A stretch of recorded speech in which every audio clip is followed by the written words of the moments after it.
It's that time of the year again because, ladies and gentlemen, we are back for the second season of the Polyphony Digital Drivers Trophy. I always forget the name. But we're back for whatever this is, the Super GT inspired Gran Turismo League. And, of course, with every new season, there has been a shake-up on the grid, a shake-up with all of the teams and drivers. And importantly, this time round, a shake-up with teams. Teams weren't a thing last season, as many of you will remember. But this time round, the teams have been introduced for the first time in the PDT. Not the first time in GTRC, obviously, but first time in the PDT, we have a teams championship. And to introduce those teams, for those who have not been around in GTRC, and for the new teams, let's not start off with Chubbs, because Chubbs is a privateer this season.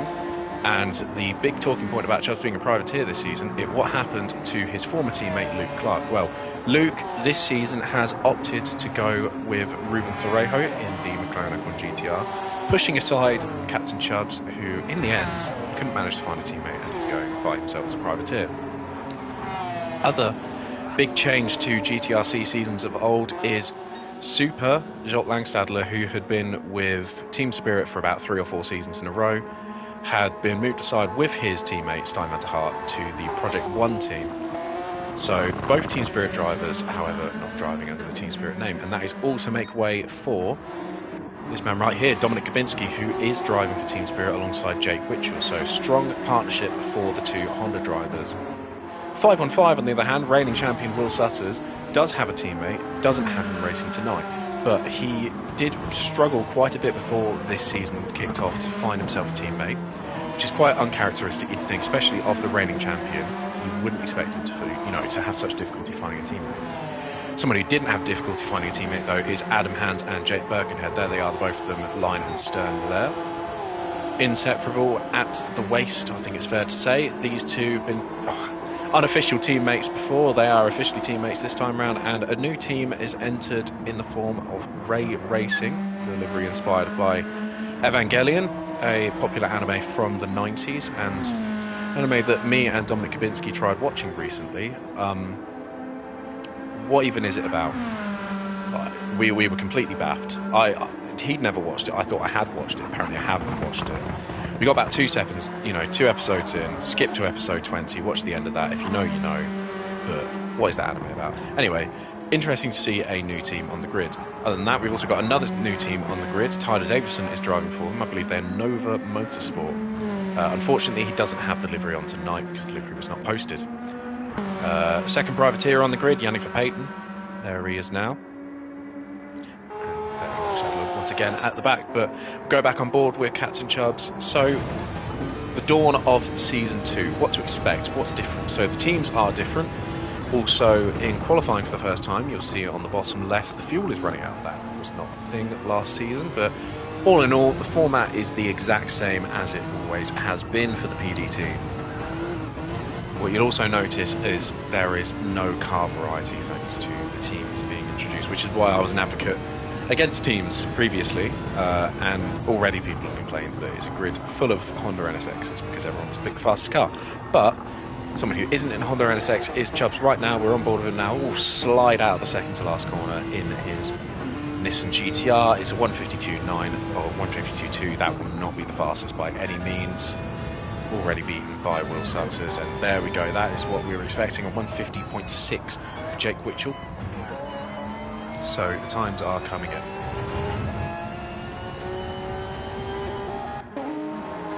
But yeah, I mentioned, you'll watch this and you'll see that the whole grid is primarily made up of Honda NSXs, which it makes sense, considering it is the fastest car. But to be completely honest, I can't remember what rules were in place to even allow this to happen in the first place. I believe there are 4 teams allowed to pick the same car, which is why there are so many Hondas. But thankfully none of the privateers have picked the Honda. We got a Nissan and a Supra privateer, but it's pretty, it's pretty wild. But once again, the reigning champion Will Sutters not opting for the Honda. He's opted for his Supra that did him so well last season. Can he do it again? What he hasn't opted to as well is running the number 1. He's still number 515 for 515 Motorsports, keeping traditions up as always. One thing I do say when winning a championship is run the number one whenever you can, because you never know when you're going to get to use it next. But clearly Will's confident he will get to use it one more time. He's right on the back of Luke Clark now. Luke Clark, someone I think is going to have a very nice season this time round, because that car is very well suited to a lot of the tracks we're racing at this season. And I've just realised something, I don't have my keyboard plugged in, so we're gonna do it without keyboard this time round. We'll do the first or second race with the keyboard. Very unorganised of me. I'm used to the old ways. Now, a lot of drivers are finishing their second laps. Someone who's had a very big peak in form lately is Adam Hans. And I'm saying this from experience of racing against him last night. There he goes, sets another faster lap. Still just enough for P2, not quite enough for pole position, but yeah, he's had a quite big uptick on form lately. We did a Super Formula race last night for a pre-season of a different season, or a different championship, and he was mighty fast in that. Set the fastest lap multiple times, wasn't the one in the end that managed to finish with the fastest lap, that was Captain Charles, but Adam Hans is on serious pace tonight as well. Could be a very strong partnership, that JTB lineup, if Jake Birkenhead can really get his stuff together, because he had a quite poor end to last season. There were moments where he was doing better, but for the most part, kind of the second half of last season was not really Jake Birkenhead's. But I expect big things from there. Someone I also always expect big things from is Tyler Davison. Here he is now, third place at the moment. 6/10 off of Jake Witchell. That's what happens when you put Jake Witchell in the fastest car, though. And importantly, he's ahead of the other super driver on the grid. Not his teammate this time round, but the other super driver on the grid. Newcomer as well. This is... to be fair, I don't know his nickname, so I'm just going to call him Mantaneo, because that's his last name.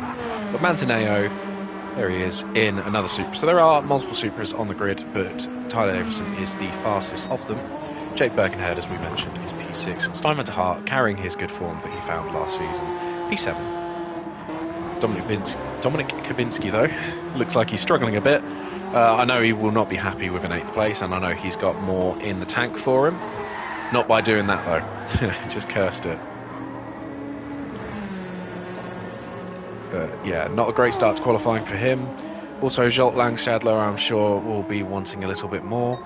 Ruben Thorejo as well. It's uncharacteristic to see Ruben Thorejo this far down. But Chubbs, Che Easton, he's 11th, and again, you expect him to see him a bit higher, but he's been struggling. Really struggling in that skyline.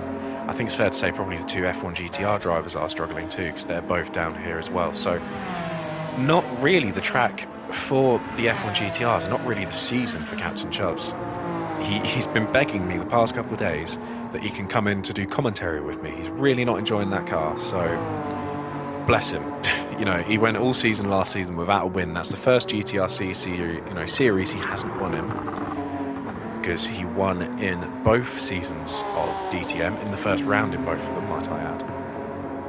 But this time round, not really going too well for the Southerner.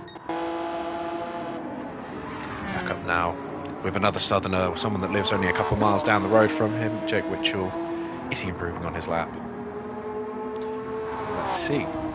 As he takes this hard right-hand banking corner. And we've spoken a lot about the new season and the drivers. Let's talk about the track. This track, Alsace, is its name. It's a fictional track from Gran Turismo, set in the beautiful French hills of Alsace-Lorraine. Obviously, if you know anything about history, a lot has happened in this region of France. Some people negotiate whether it's France or somewhere else, but at the end of the day, it's France in this, and today it is our setting for the first round. And it's quite a unique one, to be fair. Up and down in the hills, lots of banked corners, very, very winding, rolling, whatever you want to call all the words. That's what it is. Street circuit, of course. And, the reason we're doing it is the PDT likes to showcase a lot of tracks which not necessarily aren't used by other leagues, but more made by Gran Turismo, made by Polyphony. This whole series is made by Polyphony. Well, not literally, we haven't made it, but,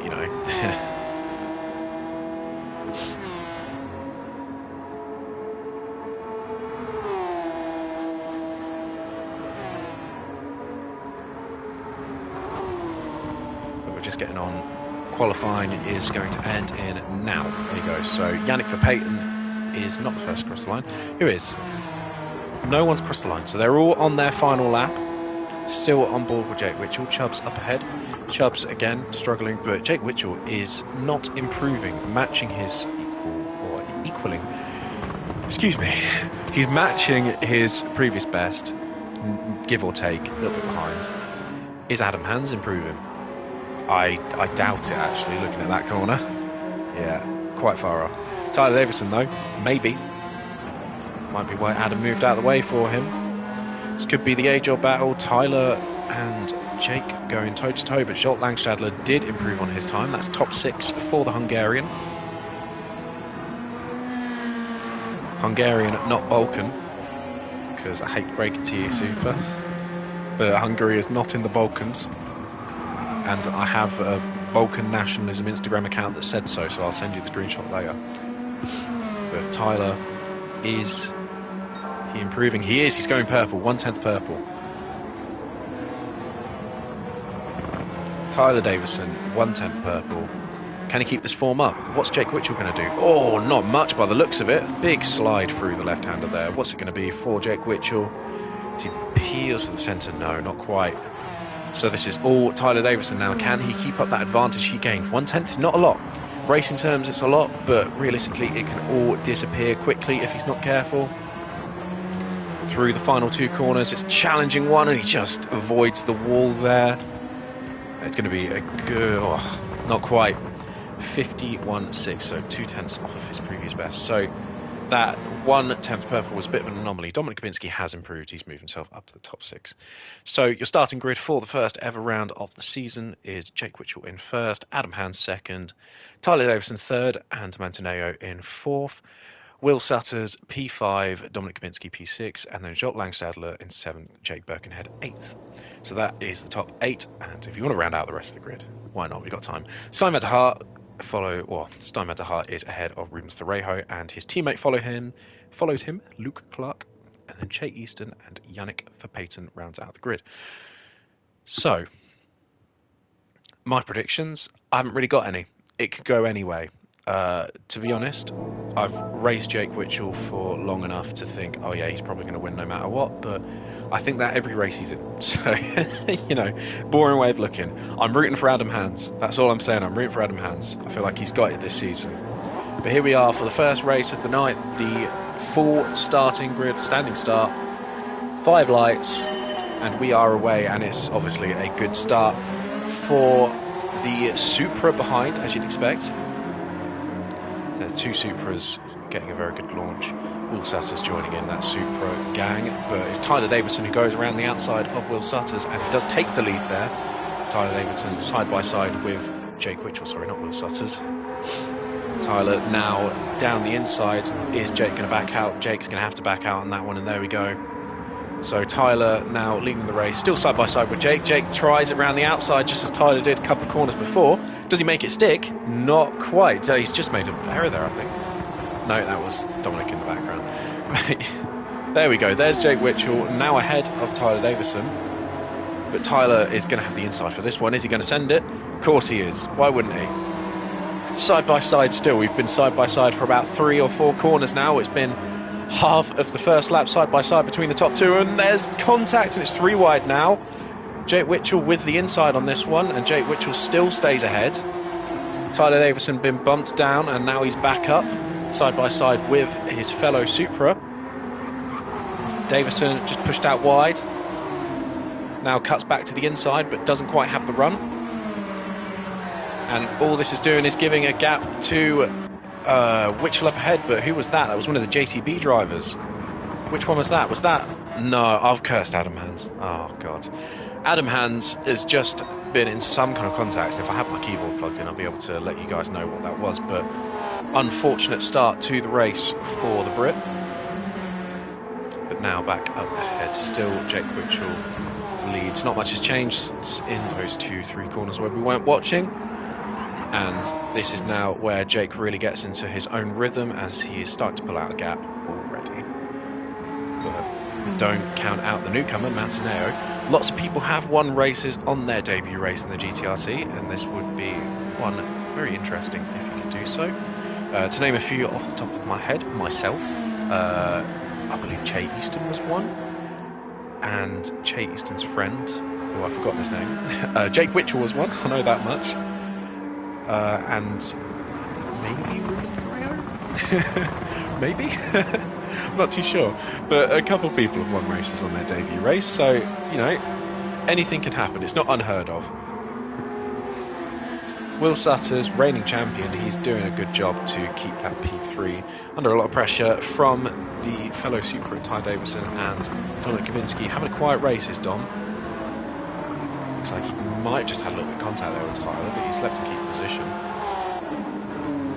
Looks like good work from him. Yeah, it's a quiet race for the pole. Also another quiet race, Jake Birkenhead. But he has moved his way up the grid a little bit, I believe, at the cost of, that's it, Langstadler.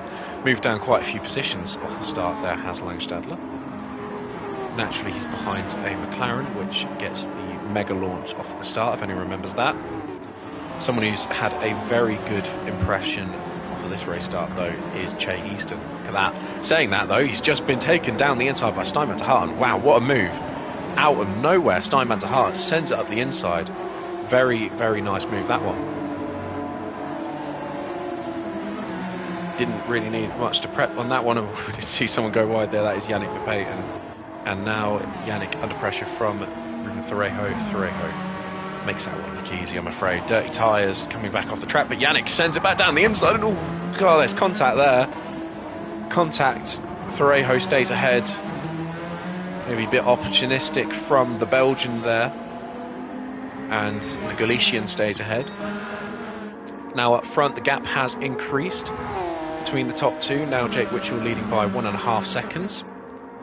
Which, you know, I was saying, once he gets in his rhythm, once he gets out ahead, he's one of the most difficult drivers in this league to beat.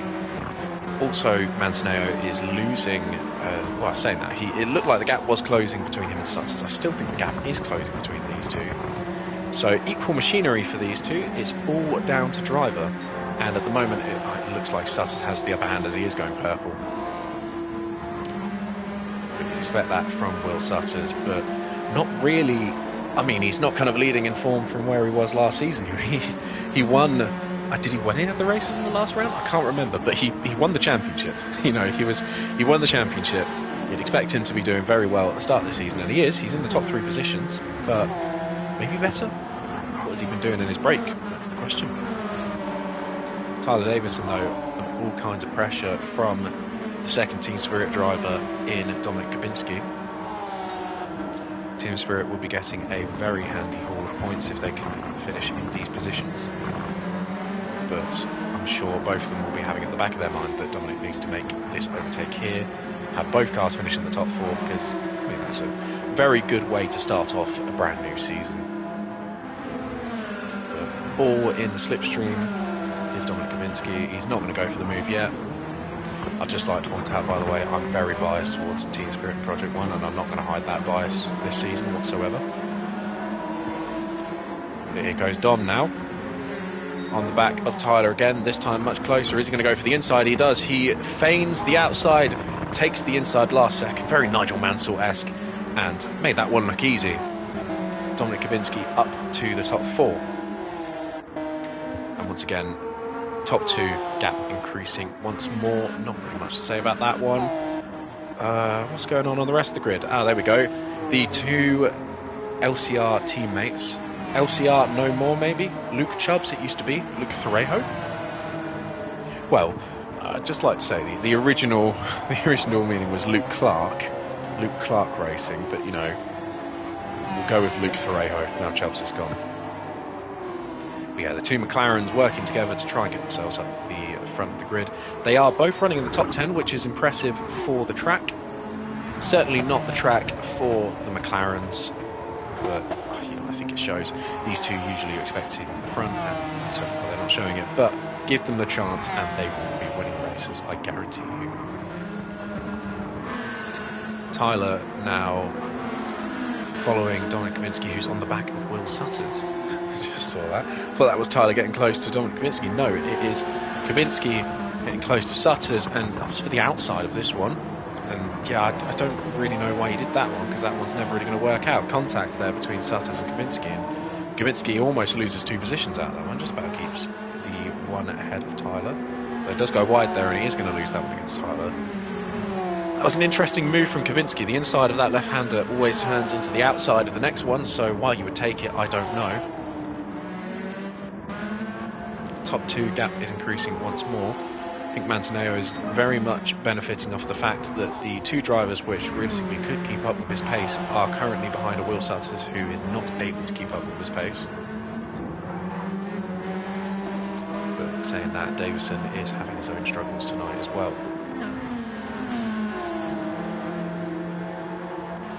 Here comes Davidson, not really quite close enough to make any kind of impression, but he is there and thereabouts.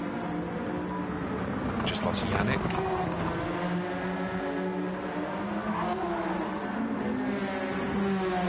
Was that a moment for someone in the background?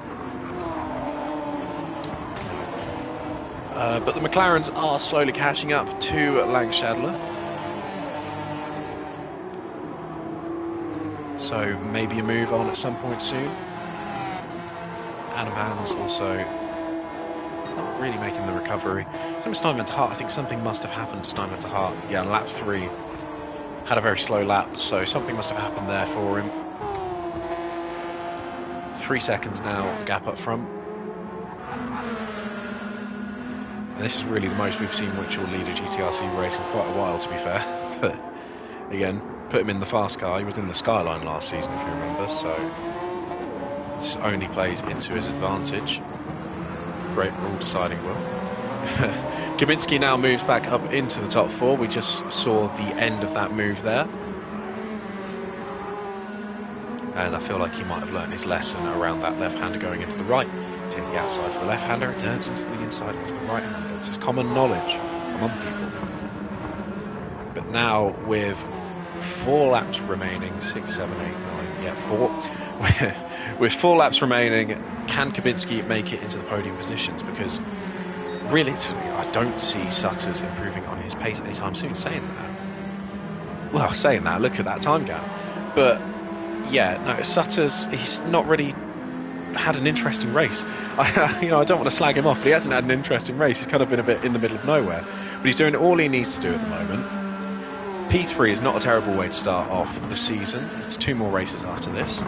P3 is not a terrible way to start off. You would have expected more interest in battling for it. I mean, come on, Will. What are you doing? What are you playing at? You're making this boring for me. But yeah, I feel very soon he's going to have his rear mirrors filled with the NSX and the fellow GTR or fellow Super. God, I'll get there. Oh dear. I will get there. Someone who's also a bit in no man's land, who I said might have a decent race, Jake Birkenhead, just P6, just, mind his own business. And, JTB, I said before this race, it's a very strong driver lineup, and I still very much stand by that fact. Adam Hans, he's just had a bad race. All it is. But I still think one of the strongest driver lineups on the grid is this JTB lineup, so keep an eye on them for the team's championship this season. I thought, I'm so good at missing these overtakes. Che Easton's just been overtaken by Joel Langstadler, who was previously under pressure from the 2 McLarens. But now Langstadler manages to make a little bit of a margin for himself. He's put a car between himself and the McLarens. And saying that, there's a car between the McLarens now, Adam Hans, who is P10, and if he were to finish in P10, that would be pole position for the next race. So not a bad recovery for Adam Hans by any means. As long as you're in that top 10, you're set. What that does mean, though, is Luke Clark and Steinman to Hart, if they finish in these positions, will not be starting in the reverse grid order. They'll be starting in the order that they finish in. Oh, Chubbs has done a Chubbs. Welcome to Season 2, everyone. We're back. Captain Chubbs has done a Chubbs. He spun that around, and God, it was glorious. It was beautiful. Never seen anything like it. I'm so happy. This has made my night. So, that thing about how Clark isn't in the top 10, there he is, now he's in the top 10. Chubbs. That's rough. That's rough, mate. At the lead again, gap is 5 seconds. The gap has gone back up between Sutters and Mantineo, but it hasn't gone up between Kabinski and Sutters. Kabinski is absolutely flying at this stage. Dropped Davison for dead, and now it looks like it is a battle between two for the final podium position. Davison is in breathing distance. Saying that, just made a mistake there, but Davison is in breathing distance. All it takes is one big error from these two during their battle, and Tyler Davison, you got yourself a P3, mate. So don't count Tyler out at any point in this. But Will Sutters, get a move on, mate. He's been running in P3 for practically the whole race, no competition whatsoever. Now he's got some. And yeah, Kabinski is making massive gains out of those corner exits. Look at that, 3-4 tenths coming out of that corner. Insane. I don't think it's tyre related, I just think that NSX has excellent traction. You know, driver is also involved, don't get me wrong, but there's no hiding the fact that the NSX has a big advantage over every other car on the grid. And here we go now for potentially a move for the top three. It's coming at this lap. All Kabinski has to do is just not take the outside, or take the outside on the left-hander, not the inside. That's all he needs to do. Clark is just falling out of the top 10 behind Van der Hart. Is Luke going to go back for it though? He takes the outside, just so saying. But again, something about S corners is, look, it's the inside of the next corner. Wow, it's incredible. Side by side still. Clark giving room. Van der Hart just about edging his way ahead, but the race is still going on. Clark still within touching distance of Van der Hart. Doesn't opt for the move yet, probably waiting for a better position, and the gap has gone up a little bit between Sutters and Kabinski. So Sutters listened to my call, I told him to speed up, he's now speeding up. So the move is not on at the moment for Kabinski, but definitely there and thereabout. The important thing to remember though is this is great points for Kabinski and his teammate. At the moment, I believe, would be leading the team's championship by quite some margin. They're the only two who have two of their drivers in the top 8. Well, saying that, Adam Hans has just moved into the top 8, so now JTB have two of their drivers in the top 8. But yeah, there's good results for Team Spirit, good results also for JTB, who will be well up there. I think JTB will only be behind 5-on-5 and Racing, if I'm not wrong. Maybe Nova. But yeah, it's good to see two teammates up there in the fray, but we are on the final lap now. Kabinski once again has closed down that gap to Sutters, now just under half a second between the two. Kabinski in the pink car this season once again. This time the official pink car. Well, last season it was the official pink car as well, so I don't know what going on about. Sutters, once again, Sutters is not in the green car this season, funny enough. Just using a Vodafone livery, which I quite like. I dig that livery, I really do. But I can't lie, I prefer your season before. You know, the livery last season was nicer, Will. I've gone on record saying it's one of the nicest liveries I've ever seen, and I still stand by that. That Vodafone livery is not one of the nicest liveries I've ever seen. It's nice, don't get me wrong, it's nice, but that, if anyone remembers that Mountain Dew inspired Baja Blast livery, wow, that was a cool livery. Getting a bit nerdy here talking about liveries, but there you go.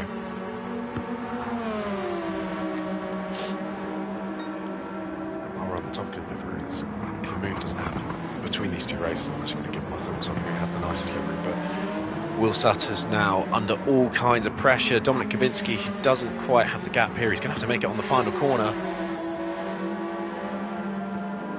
Kabinski been doing a lot of stuff initial D themed lately. This is just like the Toge. He's got to go for the last corner on the Toge. Is he going to make it stick? Oh, it's a dive bomb. Not quite. That move was never really on. Oh dear. But yeah, Jake Witchell takes the win. Will Sutters P3 and Dominic Kaminski does not get the move in the end. So yeah, Will Sutters third, Dominic Kaminski fourth, but that was not the move. I mean, I appreciate being brave and going for it. You know, you got to go for it in those scenarios, but I feel like he's just a tiny bit too far back that time. Tyler Davison P5, Jolt Langsaddler with a very nice recovery P6, Adam Hands P7, Steinman Hart P8. So there are multiple teams in the top 8 now. Okay. Ruben Thurejo P9. Luke Clark will be starting pole in the next race. And Captain Chubbs P11. Jake Birkenhead P12. Not sure what happened to Jake. But yeah, that was a solid recovery from both of the Project 1 drivers, actually. But here you go. Here is your top 8. Get it while you can. Everyone take their screenshots, whatever. But there we go. Jake Witchell wins the first race of the season. I wouldn't say started where he left off because he didn't win the last race of the season, but started where he's known to be. Mantaneo, the newcomer, in P2, and then Will Sutters in P3. P4, Dominic Kaminski, very close to Sutters in that one. We have quite an interesting one close to the end there. Contact. It could go 50-50 for that one, to be honest. You know, there's always the argument, how early was Kabinski there? You know, should Sutters have given him more room? But at the end of the day, I think Kabinski was too far back, really, to make that move stick. Bit of a clumsy one. Davison P5, not a bad start for him. And Langstadler, as I said, good recovery from the Hungarian. Also great recovery from Van der Hart. He was last at one point. But Adam Hands, and again, another good recovery, P7. So a race of recoveries, this one. Ruben Thurejo, P9, and Luke Clark, P10. Che Easton, P11, and Jake Birkenhead. What happened to him? He, well, I can't actually say what happened to him because I missed it. But something happened to him, unfortunately, because he was having an all right one.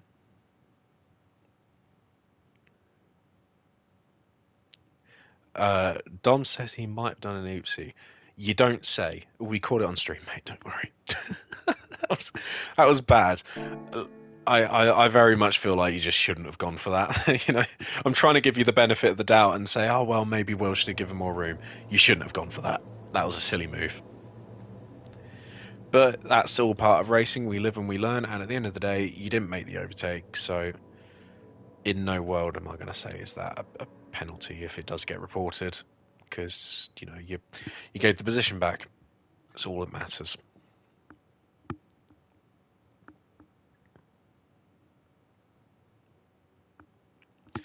So I mentioned at the end of that race, before the happening between Sutters and Kabinski, is what is my favourite livery on the grid tonight? Well, you're not looking at it, but it's close. I do quite like this JTB livery, I've got to say. But it's not this one. I'm not allowed to pick my own livery, though, am I? Because if I was allowed to pick my own livery, it would be this one, because I love this. I think it's brilliant. But I made it, so I can't say that. It's probably got to be... Oh, you can't really see any of the others. Will Sutters does have a very nice livery, I think it's fair to say. It would be, between Sutters and Kabinski, funnily enough. I feel like they've probably got two of the best looking liveries. If I was going to be completely biased, I think it is this Project 1 livery. But for me, it's Sutters and Kabinski. They have two very good looking cars. Sutters, however, I don't want to be nitpicky, but when did you ever see a Vodafone livery in the 90s? You know what I mean? It's not good enough. Not good enough. I hope you're watching this, Will. You know what you've done. That is one of my big pieces of criteria, though, is it needs to look like it's from the era. And that's why this JTB livery isn't higher. It's quite high on my list for me, but it's the sponsors. I love it, but it's the sponsors. You know, the sponsors don't do it. Yeah, Goodwill's not watching. Well, if he is watching, well, he's not going to be watching, but Dom, tell him from me, his livery doesn't look very 90s, and I'm disappointed. Well, the design's 90s, but the sponsors... It's always the sponsors. Always the sponsors for me. This one I just don't really like the colours too much. That's all it is.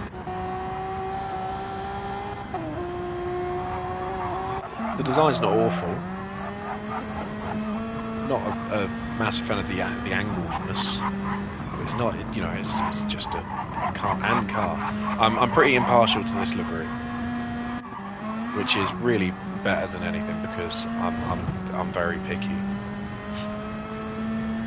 I don't care what he said. Look at it. When have you ever seen a Vodafone livery from the 90s? That's all I'm saying. I mean, don't get me wrong, the livery looks fucking smashing. I just said it's one of my favourite liveries on the grid. It's between, you know, the one that Witchell made and this one. It's a smashing livery, but I don't know. No, I can't tell him that. You're the one talking to him right now. You tell him I think it's a smashing livery. Yeah, look, he's just said in the chat about me, hasn't it? Yeah, 1997 BTCC Primera. Was that a Vodafone livery? Because if it was, I'm very sorry, but I'm pretty sure it wasn't. I could be wrong. I thought it just said Primera on the side. I'm probably wrong.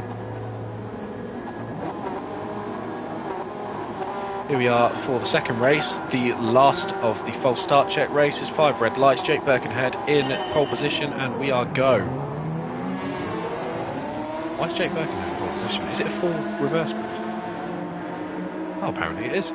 Full reverse grid then, not top 10, so Jake Birkenhead did start on pole, but it is Luke Clark and Ruben Thorejo with the early gains from the incredible launch of the McLaren. And Che Easton comes in just behind.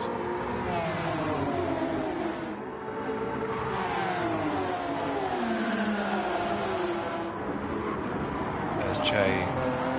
I will say, actually, speaking of liveries I like, Che Easton, big fan of the Pepsi Man. Here he goes, looking at the inside of Ruben Thorejo. Oh, not quite. Almost, though.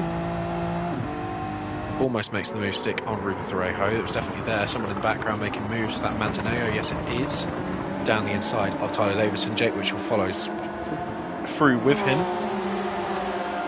And this is Witchell's strategy on these reverse grid races, is sit behind whoever is also moving up the grid and move up with them.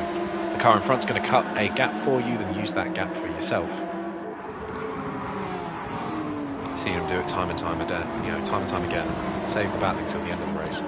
2 JTB drivers running 4th and 5th. Just behind Chubbs, and Chubbs again looking at the move on Thorejo. Outside turns to inside. Nice move. Pretty textbook from El Capitan there, and the Galician loses out on that one. And I think that's Kabinski. Yeah, Kabinski got himself in some kind of incident there. Again, if I had the keyboard, I'd be able to let you know what happened, but I don't. So Kavinsky, it sounded like there was contact with someone. There was a bump and a slide. But that's besides the point now, as it looks like the race lead is about to change for Captain Chubbs and Luke Clark. Luke Clark is just holding out for now. His teammate is doing the great teammate thing and going for the overtake down the inside, and lovely move from Ruben Thorejo. But it isn't quite enough to drop him. Maybe now, yeah, there you go. Clark is giving him the slipstream, as you'd expect. But not enough, unfortunately. And now Jake Birkenhead has the inside on Thorejo. There's the outside. Oh, God. Could have been bad news for all 3 of them there. But avoids serious contact. So Che Easton stays out 2nd, and Jake Birkenhead makes his way up to P3. Out of hands though, lost positions. Jake Witchell, the other Jake on the grid, overtakes Mantaneo at some point. We did miss that one, but Witchell is now ahead of Mantaneo, as he was last race. And Birkenhead now all over the back of Che Easton.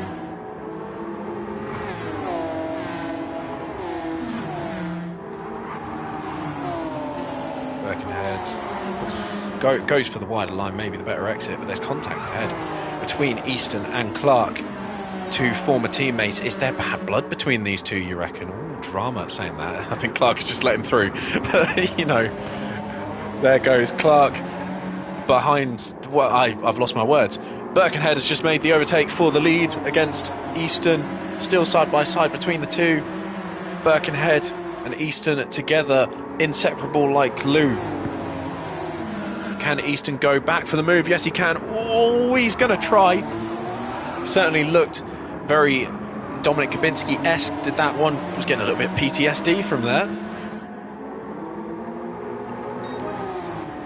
We're on to the third lap now. Jake Birkenhead is your race leader, just ahead of Che Easton. And a big train is forming behind them. Train all the way down to, what position is that? Is that P8? It is. Adam Hand's just on the very back of this train. I'd say maybe in between the two trains. But he is there and thereabout. And Jake Birkenhead is the conductor. The JTB sandwich, if you will. And how well is Birkenhead going to conduct this train? Conduct it like an orchestra, maybe? Stop with this whole conductor thing. Making moves in the background there. Sutters, hello. Nice to see you. There goes Will Sutters, just made a move on Mantaneo. It's now catching up onto the back of the Team Spirit driver, which I'm sure will be trying to make gains any way he can. Oh, something's happened. Something has happened. Jake Birkenhead went very wide off there, and there goes through Easton. I feel like maybe some kind of contact happened there, but Easton has retaken the lead. Just ahead, there's Clark and Witchell. Sutter's now going for the move on Witchell, but Witchell just about holding out ahead around the outside. Lovely stuff from the Brit on Brit action. And Witchell, I believe, just keeps that position. So Witchell stays P4. Clark has to start looking at his rear view mirrors soon, because here comes the entourage that finished in the top three. Well, saying that, there's a car between Mantaneo and Sutters. Now Mantaneo is ahead. But yeah, arguably the fastest cars tonight. Clark has them all in his rear view mirror. Battling once again between Witchell and Sutters. Sutters gets the inside this time round, and Witchell once again sweeps around the outside like Sutters isn't even there. So respect being given from Sutters, but maybe a little bit too much respect, you might ask. But Witchell just holds that position. Maybe there'll be talks of working together to get to the front again, because this battle is not helping them. But saying that, Witchell has just done 2-in-1, defended the position and overtook Clark. So here comes Witchell. There's now a buffer. Clark is now in between Witchell and Sutters and Mantaneo. This is Witchell's chance to scamper off into the top three. And now he's got to bring that gap down to his fellow Jake in the NSX, Jake Birkenhead, which so far is not proving too difficult. Look at that. Gap went down massively in just the space of two corners. Birkenhead, is he going to make life difficult for the fellow Jake? No, he's not. There goes Witchell on the inside of Birkenhead, now on the back of another former teammate in the form of Che Easton, former teammate from the FTRL series. I believe they were they were teammates in Team Ford and FTRL. And Easton has gone wide there, making life very easy for Jake Witchell, but not easy for Jake Birkenhead. Easton says, you know what, I'm going wide, I'm letting Witchell through, but not you, Jake. It's Birkenhead now still behind Easton. Birkenhead, is he going to go for the inside? You know he's got to. There he goes. Oof. Little tap at the apex, but Easton holds that outside line, which comes to the inside for the next, and good job defending the corners, good job defending the position. This battling's brought Sutters in. Oh, very aggressive defending from Easton, but good stuff. Lots of respect being shown between these two. Gap on the outside given, and it's going to be 3 wide going down this straight, maybe? Question mark. It is. 3 wide now going down the straight. Easton, Sutters, Birkenhead, who's going to be the bravest? Still flat out 3 wide. Sutters, he's going to send it. No, he's not. He's not going to send it. Well, he sent it on Birkenhead, but it's still 3 wide, and this is going to end in tears. It didn't. It didn't end in tears, but Sutters is the one to gain 2 positions out of that one. So now this is more looking Polyphony Digital Trophy-esque. Witchell versus Sutters. The rivalry continues. Birkenhead and Easton are absolutely going for it. Look at that, still battling between the two. Easton's not letting this one go, and Birkenhead just wants to get away from him. There we go. I think there might have been a push out to the outside there potentially for Birkenhead. No, maybe not. Birkenhead just went a little bit wide. Easton was the outside, and there Easton just has to let it off a little bit, sit behind Birkenhead. Surely Easton will have another chance on the Brit. You say that, but he is dropping back massively now. Looks like at this stage of the race, Birkenhead might actually be the faster of the two. Car definitely helps, but saying that, Birkenhead's just made a big mistake.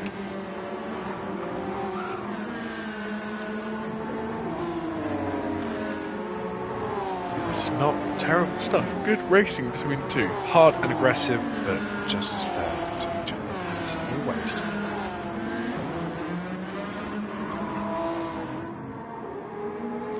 Top two. Gap is still about 1.7 seconds. Hasn't really changed much from last time we looked at it, but Witchell has got the advantage. Sutter's just behind P2. I don't believe the medium tyre rule is a thing this season. I don't want to be crazy, but I'm pretty sure if you win a race this season, you don't have to run mediums in the next round. Don't quote me on that. Like, mediums as in an extra set of mediums. I think you still need to run mediums at least once in a race. Because, yeah, that's what Mantaneo and Hans are on.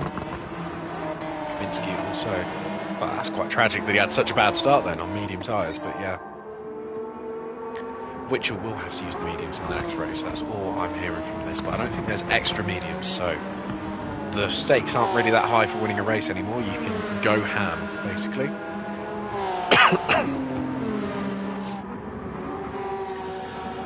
Yeah, Sutter's just losing touch a little bit from Witchell.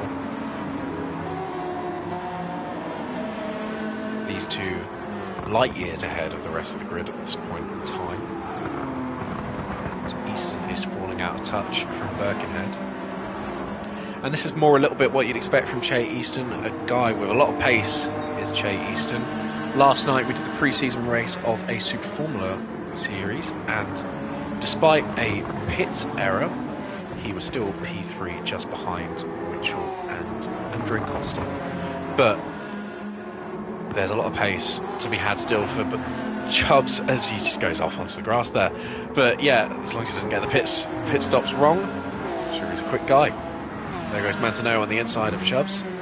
Makes that one look easy. Chubbs has dirty tyres. You know, he's never really keeping that position, is he? So Mantaneo moves up to P4. Birkenhead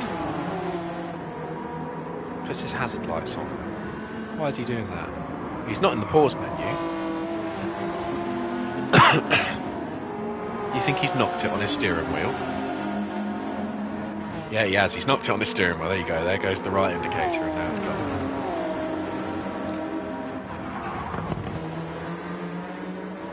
What setting do you reckon it was changing? It's changing to brake balance. Still see.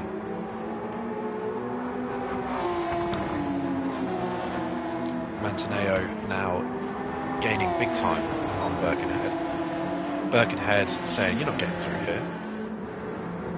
Just defending before that corner, not defending into the corner.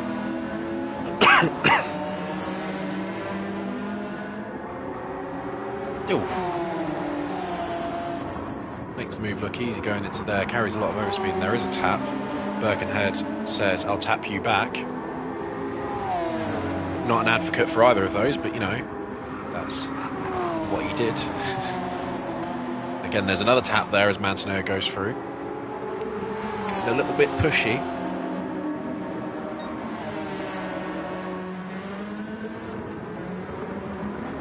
And again, getting even more pushy as Easton then does his own tap on Birkenhead.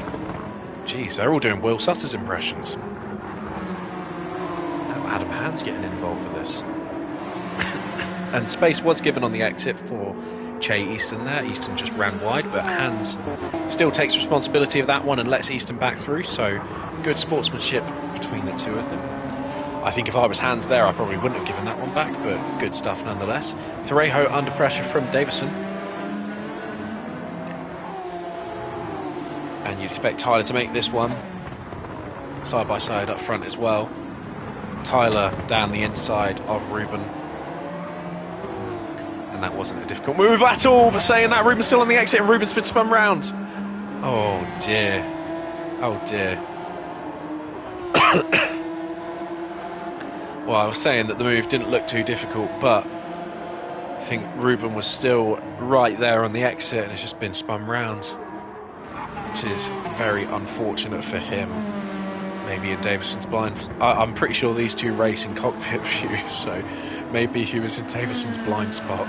But yeah, that's really unfortunate, because that's not the kind of race you're used to seeing from Tyler Davison. But we'll look back up at the top of the grid, and Jake Witchell for Team Spirit, once again leading by a massive margin. This time had less time to do it in. Look at that, over 4 seconds between himself and P2. So good start for Witchell in the championship this time round. You know, last season he had quite a bad start because he missed a round due to tonsillitis. He's already had his tonsils removed, so that can't happen again. Will Sutters is not losing massively, but he is losing. But he's got a big advantage to Mantineo behind, 6 seconds to Mantineo. Mantineo has dropped Birkenhead, and Hans has made the overtake on Easton at one point. Davison is catching up to Easton, but look at Easton's tyres. Wow. How has he done that? That's what I'm wondering. How has he done that? Because Easton's usually not too terrible on his tyres, but geez. Insane. So here comes Davison on Easton. We're on the final lap now. Are there any big changes that could happen on the grid tonight? Well, Kabinski has just made his way up onto P10. I think he might have already been there, but Davison is now attached to the rear of Che Easton. And he does go for the inside on Easton there, and I mean, it's not difficult at all, but Stewart's inquiry on this guy.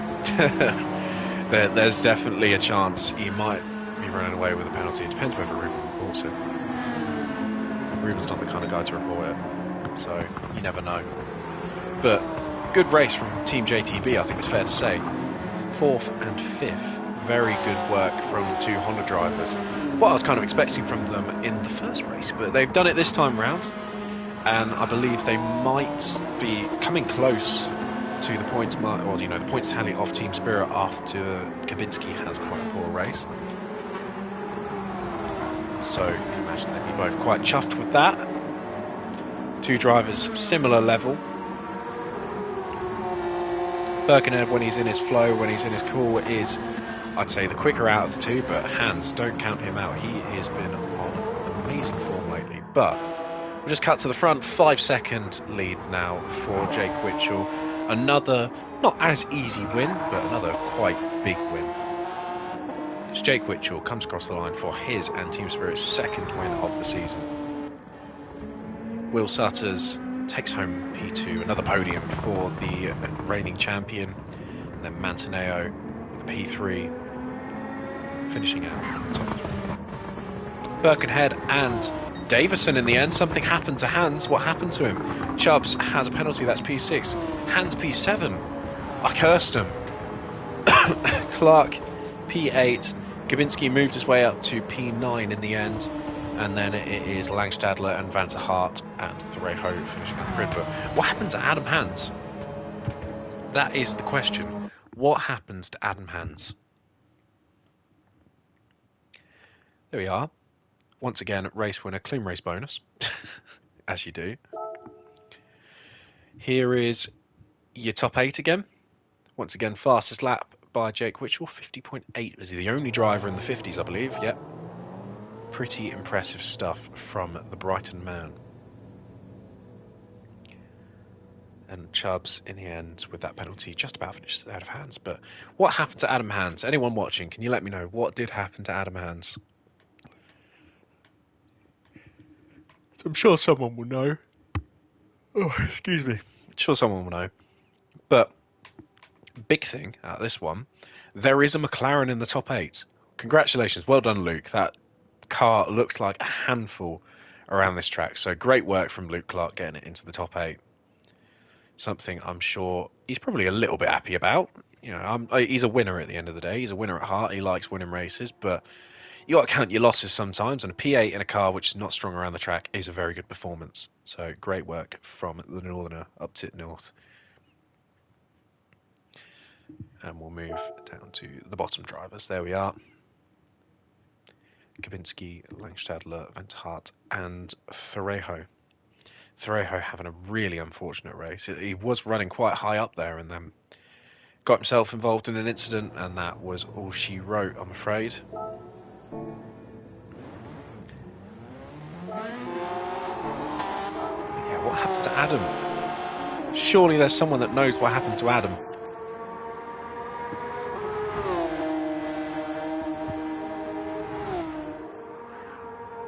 I'm just going to ask what happened. What's happened? And if he just says crash, I'm going to be upset. Please respond. Oh, he is. Here we go. What happened to Adam Hands? Because one moment he was running quite high up there, and the next moment, P7.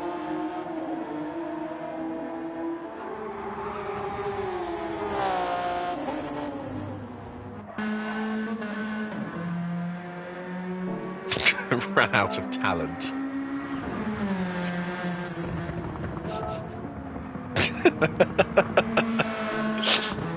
Ran out of talent. Poor Adam Hands. But no, I'm sure he will do better in the next one. There's no doubt about that. Good points anyway for JTV. You know, he's still finished in the top 7, I believe it was. Top 8, sorry. But he's, you know, still good points for JTB. I'm sure both of them are both very happy about that. God, he really has run out of talent. Bloody hell. Look at him.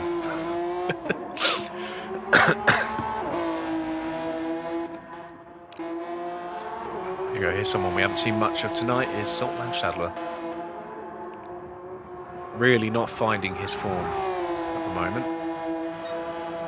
Give him time. Give him a chance, give him time, he'll do it. I'm sure he will. I mean, this time round he's not in a McLaren. Last season he was in a McLaren, and wow, did he find life difficult in that car. So he's got more of a chance this time round in this car, I think it's fair to say. Yeah, the medium rule does still exist. The replays do get checked, so there's no getting away with it.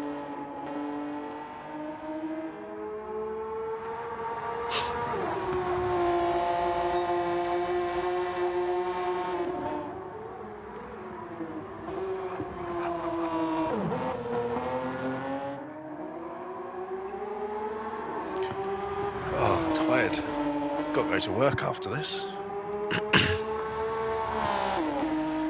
Long night ahead. And my son just crashed. Why is it everyone I spectate crashes? Everything I touch turns to shit. Here we are, Ruben Thorejo with the rolling start race. The final race of the night, the final reverse grid, but the only rolling start. Here we go, the Galician leading out the Dutchman, and then the Magyar in third, and the Polak in fourth. It's all continental European for this top 4.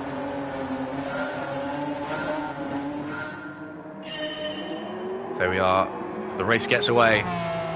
Thorejo gets a good start, as you'd imagine, from the McLaren. 2 Hondas behind him, 3 in fact, 2 Honda teammates and 1 Honda in a completely different team.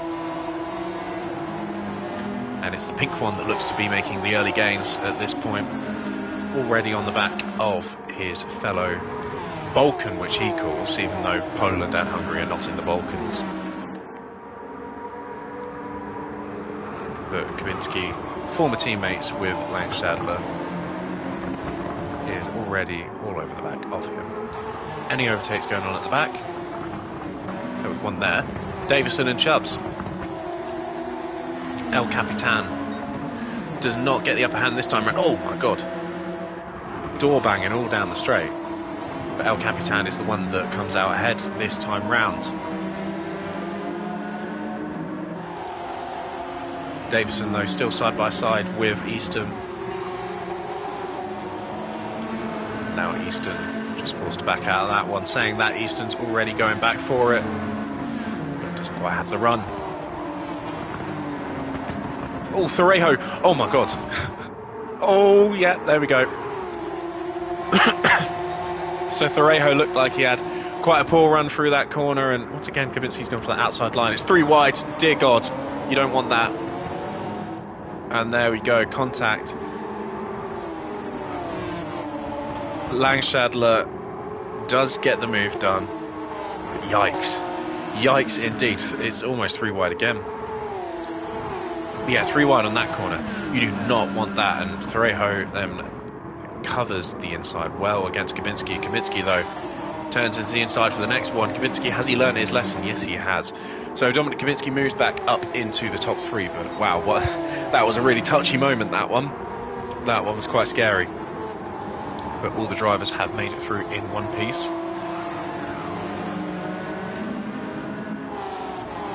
And now battling back here, it's Mantaneo and Easton.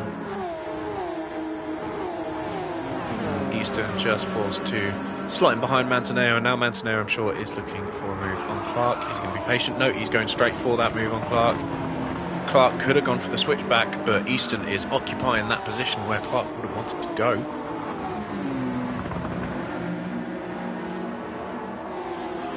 Now Easton doing his best to keep up with the Italian, who is on a charge at the moment. On the soft tyres, it was on the mediums in the last one. Hans just made another error by the looks of it. Been singing your praises all night, Adam. I hope you know that. I've been singing your praises all night up until that last race. But he still stays ahead of Luke Clark, which in itself is an achievement. Clark is a formidable racer. But to be fair, this is not the track for him on that car. Oh, Chubbs almost doing another Chubbs. We just caught that a little bit, and gets a penalty for what reason? You know. But there goes Chubbs. Almost dying, not quite. I'm sure he'll be much more delighted about not dying than actually dying, I'm sure. Kibinski now on the back of Langstadler. Kibinski almost in range to make a move on the Magyar. Oh God! Langstadler has gone round, and contact between Kibinski and Langstadler. Someone else has also gone round. Is that Thorejo? Who is that? That is Thorejo. Thorejo and Langstadler both go round in the same corner. And now Kibinski doesn't gain a position, but he does lose one to Mantaneo, so the positions stay the same for third place. Kibinski just gets tangled up in that contact there, and why isn't ghosting on? That's my question. Why is ghosting not on? But that's besides the point. Davison goes for the inside there, but overcooks it a little bit, and Easton gets the run on the exit. Now it's all, can Van 't Hart keep this lead? I'm going to be honest, considering his form so far tonight, I'm not sure. I want him to, don't get me wrong, I want him to, because I love it whenever Stein Van 't Hart wins a race, because it is, you know, it's a nice feeling. It's good to see him do well. Stein Van 't Hart is one of the hardest working drivers on this grid. You never see him, you know, up there all the time. So when he is up there, it's a very nice thing. But the gap is closing slightly. He did manage to create a little bit more of a gap momentarily, but what's happened to Kibinski? Kibinski's lost even more time. So this is all Van 't Hart and Mantaneo. Van 't Hart losing more and more every corner.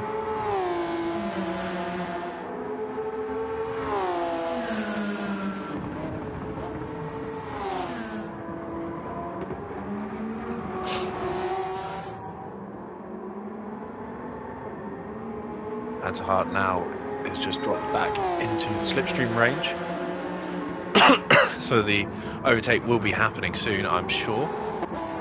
Unless he can cover it off well. Van 't Hart, you know, Van 't Hart is known to defend well. So who knows? Something that is for definite is Kibinski is under a lot of pressure from Davison. Davison, I'm sure will, there you go, this time round. Easy going to make it stick.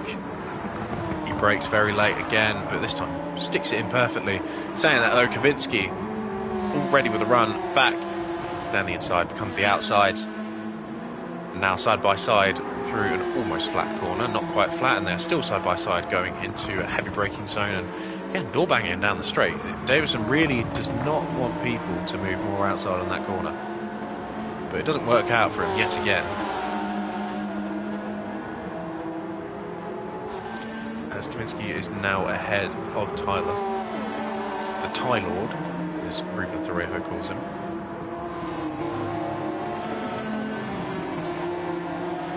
Clark side by side with his former teammate, which will having a quiet one on those medium tyres. It's fair to say, oh God, almost tears there, but Clark had very good awareness there. Someone who didn't have good awareness though is Che Easton, who just shoved him off wide. Is Clark going to be happy about that one? No. No is the quick answer. No, he's not going to be happy. But Sutters also makes the move on Clark. Clark's on the mediums, that's why. Look back at the lead. There we go. I thought there'd be a battling happening soon. Van der Hart was going defensive. That becomes the outside for the next corner, and it's difficult to hold that one. And Van der Hart does lose the race lead that time round. Kaminski still stays ahead of Davison. In fact, the gap is increasing between the two of them. Let's go back to where the interesting stuff's happening. Witchell is ahead of Easton. How long will this last? how long will this last? And especially, how long will well, Sutters is also on the mediums. Okay. So that does even things out for Witchell especially.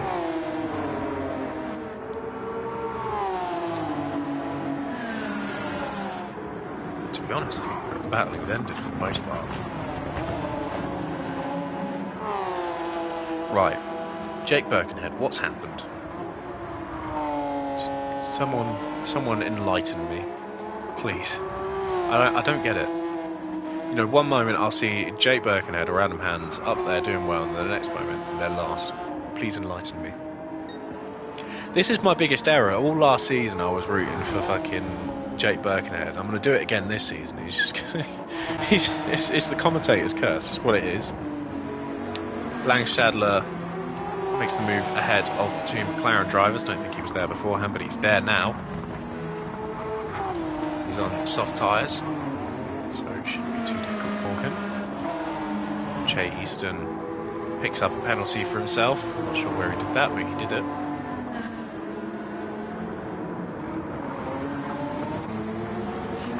And Sutters, I'm sure, will be the main person to gain out of that Easton penalty, but I like spectating these three because these three are in the three main Japanese cars. So it actually looks like we have variety on this grid instead of just a grid full of NSXs.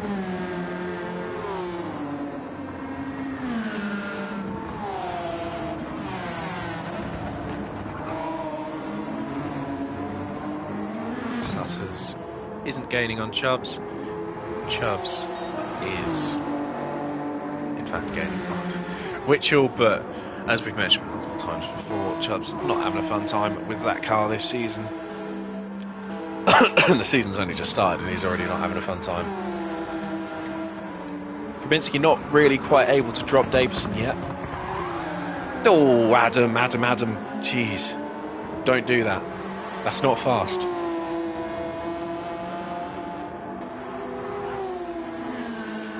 He still keeps it in one piece, but Jesus Christ, Adam, it's not fast. Everyone's all kind of split at the moment.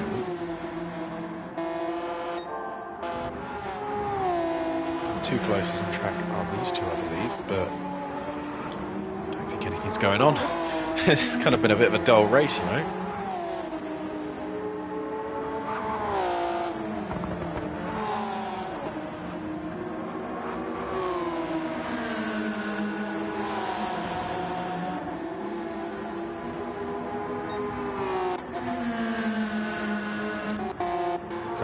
Say, I've kind of, I've used up all of my words. There you go. Che Easton serves his penalty.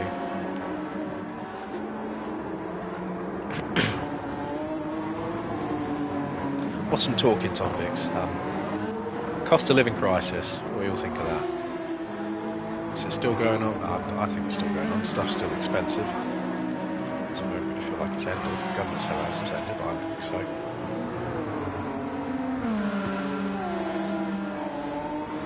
There goes Sutters. He's driving his car.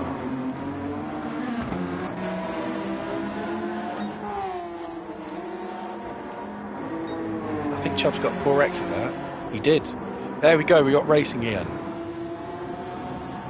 Sutters gets the switch back on Easton. And on the exit now, side by side. It's a fast left-hander turns into a heavy right-hander braking zone. Still side by side, but Sutters, you'd imagine, will pull away with this one. And he does. Just ahead of Che Easton now. But Che's got to look in his rearview mirror pretty soon, because Stolt Langstadler is right there with him.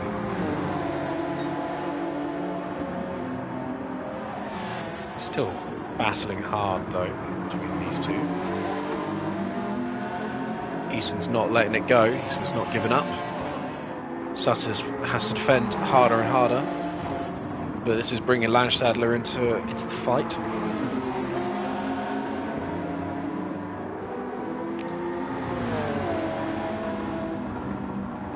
Langstadler now goes down the inside of Easton. Side by side now between Langstadler and Easton, okay. And now, is Langstadler going for the move on Sutters? No, not close enough. Easton still side by side with Langstadler. They've been side by side for quite a while now. Langstadler's surely going to pull ahead on this one. Once again, this has happened to Chubbs, where Chubbs just runs wide, going side by side for that corner. Langstadler's not been as kind as Hans this time round. Hasn't given back the position. And Easton on dirty tyres, brakes late. So I feel like that's it. That's done. That's done now. No more of that.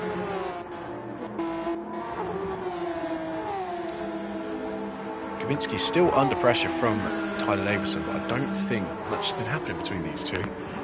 Wait until the last lap. I'm so sorry I keep yawning. Wait until the last lap. Because I'm sure something will go down between the two of them.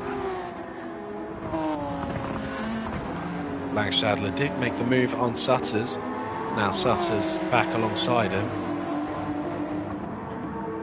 Now Langstadler doing his damnedest to stay ahead.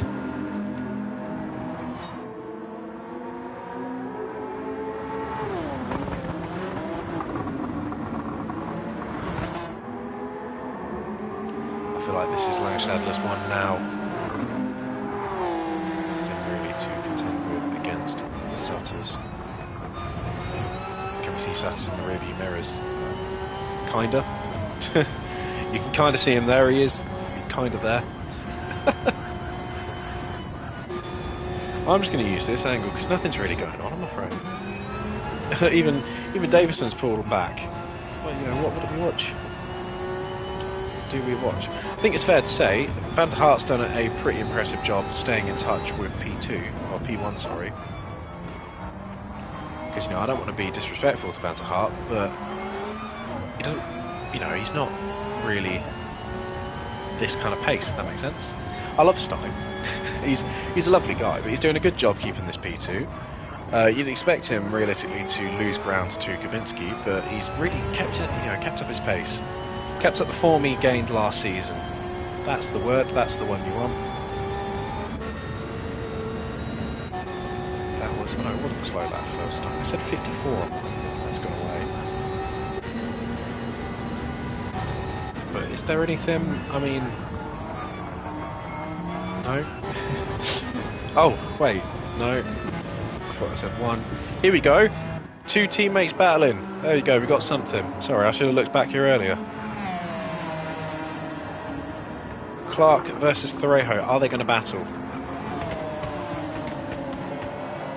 The gap's increasing. Okay. Okay, cool, whatever. Yes, Kavinsky and Davison. Kawinski looks to be struggling a bit at the moment. Davison is all over the back of him. Kawinski just has to stay ahead for a couple more corners until the end of the lap.